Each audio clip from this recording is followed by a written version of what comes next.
This is not the winner. I've never been wrecked by a wrecker. Natalie Decker they're trying to push Natalie Decker off the track after being involved in an incident, and then pushed her onto it. I think she wanted to turn on the pit road, and the record driver didn't realize that, and she was trying to hit the brakes, and he was on the gas. He was on the right on the back. He's going to take a look, and Earnhardt's going to be up on the high side. Carl Edwards has got his mirrors full. He's a little bit loose off of two. He's sideways. Edwards is around, and he got turned.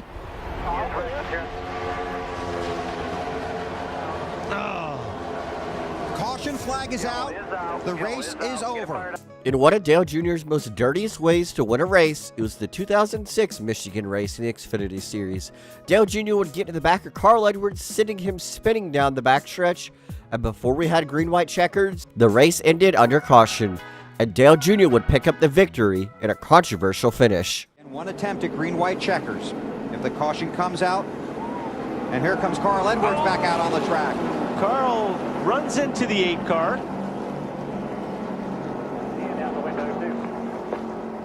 And he waved to him. See you tomorrow, I think he said. I'm going home.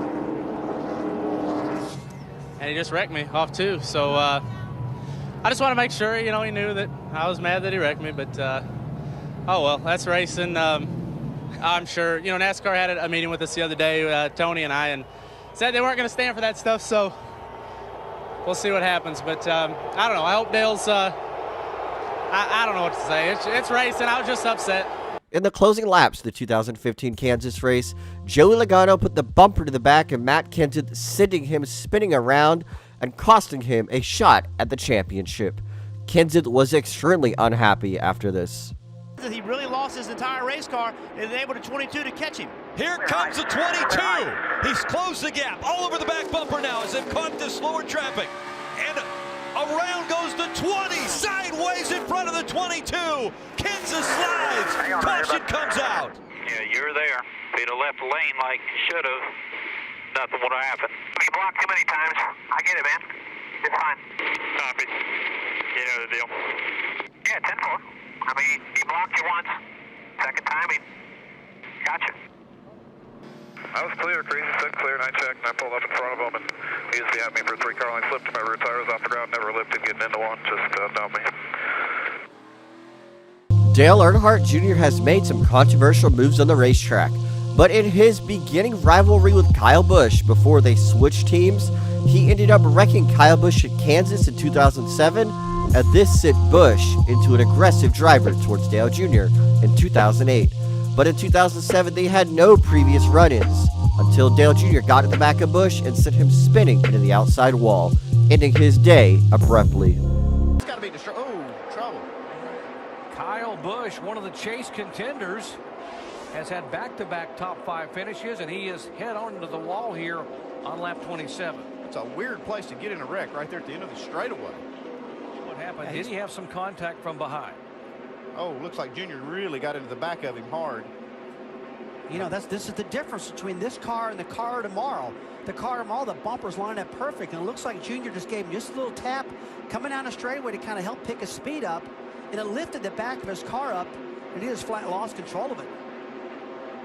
I don't know. You'd have to ask him. I just gave him a lane to try to let him go on the outside because I knew he was going to have a run off the corner, and I got run in the back of and spun out down the back straightaway for absolutely no reason, and it was, a pretty stupid move on his part. And obviously, I'm sure these guys that he's going to be working with next year don't really appreciate this because they've got a championship they can win this year, and he doesn't. So, I don't know what he was thinking really or what the problem was, but just is very, very unfortunate for all these Kellogg's CarQuest boys, and the guys do such a great job. We had an awesome car. I thought it was going to be a car that was going to be a top 3 definitely, if not maybe a winning car. Just cruising there, riding around, minding my own business on the bottom, and just got run over. This is probably the worst way to win your very first NASCAR race. You wrecked the most popular driver in the NASCAR Cup Series and your teammate Jimmy Johnson. Brian Vickers did that at Talladega in 2006. This was one of the first races ever that I can remember as a kid, and it is definitely disliked by me and so many other fans. Brian Vickers was definitely the enemy that day at Talladega. He's getting a little wider. There he goes. Junior. Oh, no! There's 25. Hook to 48. It takes out Juniors had already taken the white flag. Being race clean in NASCAR is something encouraged. You want to race clean, maybe a little bumping and banging, but that's about it. Joey Logano took it to a whole new level after being race clean for multiple laps by Martin Truex. The very first chance he got, he drove it in, hit the back bumper of the 78, pushed him up the track, and almost turned him sideways. This win was hated by so many fans. Martin Truex Jr. has the advantage as they come up the turn. He'll see the white flag one more time around. Martin Truex Jr. on the inside, looking for his first short track win, as well as a trip to Miami to try to defend his championship. The 2017 champion, will he get the bumper? Yes, he does. Here comes Logano. Logano on the inside, a drag race, they're sideways, and it's going to be Logano getting the win. Miami, baby. Truex not happy. Great job, buddy. One of the most iconic, most hated wins by NASCAR isn't even done by the driver who won the race. It's because of the call NASCAR did. Tony Stewart beat Regan Smith at Talladega, and it was hated by so many people. This win may not be caused by another driver, but it was caused by NASCAR. Still to this day, this is the most controversial finish at Talladega, in my opinion. The rules were obviously broken, but the rules were obviously bent for Tony Stewart to pick up the win. I can't go down there and do that, though. Actually, I think it's legal on the last lap. He might have got it right there. I think it's legal on the last lap. Here's the replay again. Watch a 0-1. And he got forced down there. I mean, Tony Stewart actually forced him down a little bit. Well, yeah, if you're going to consider that he only... Yeah. They are saying Tony Stewart has won the race. Tony Stewart is the official winner here at Talladega. They would not allow that pass below the yellow line. He goes to the outside, but he's got one more lap to deal with Brad Keselowski. Keselowski fights back on the inside. Whatever happens now, this race will be high touch.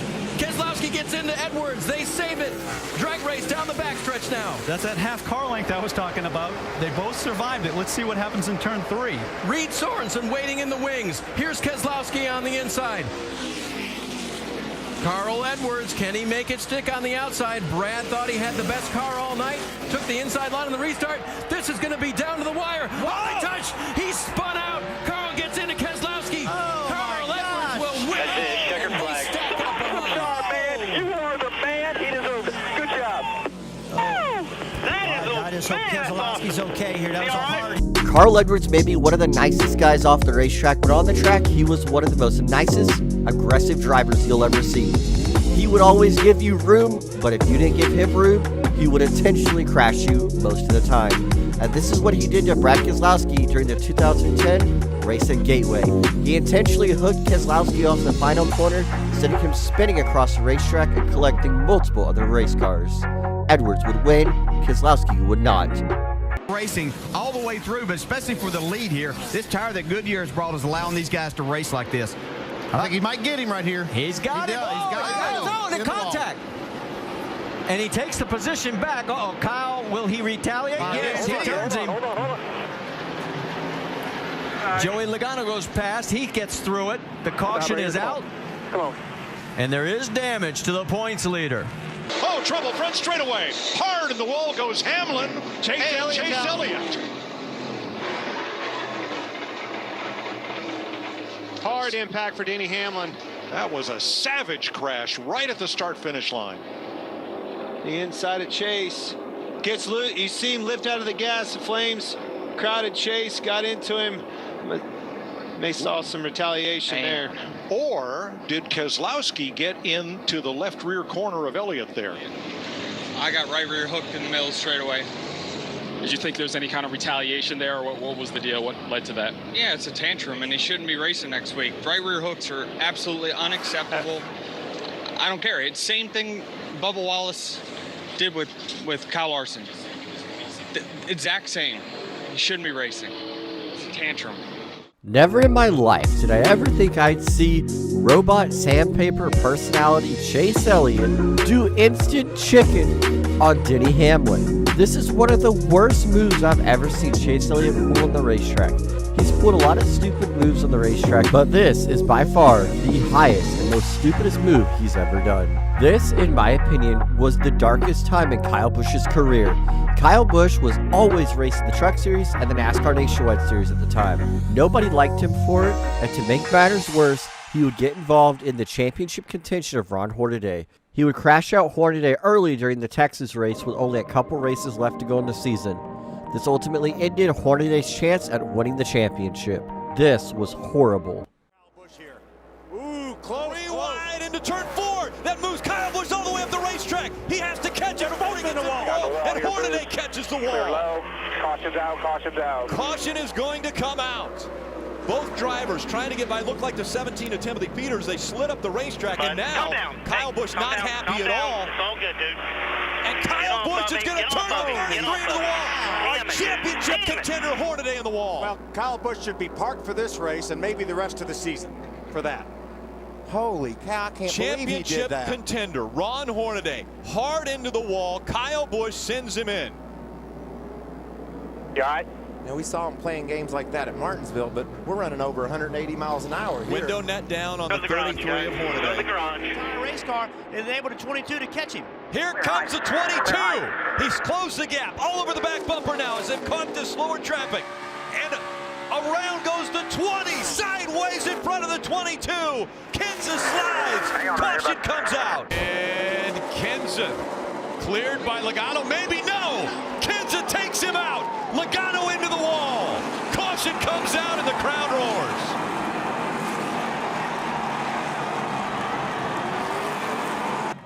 This is what just took place. And clearly the 22 is lapping the 20, and 20 obviously intentionally wrecked him. And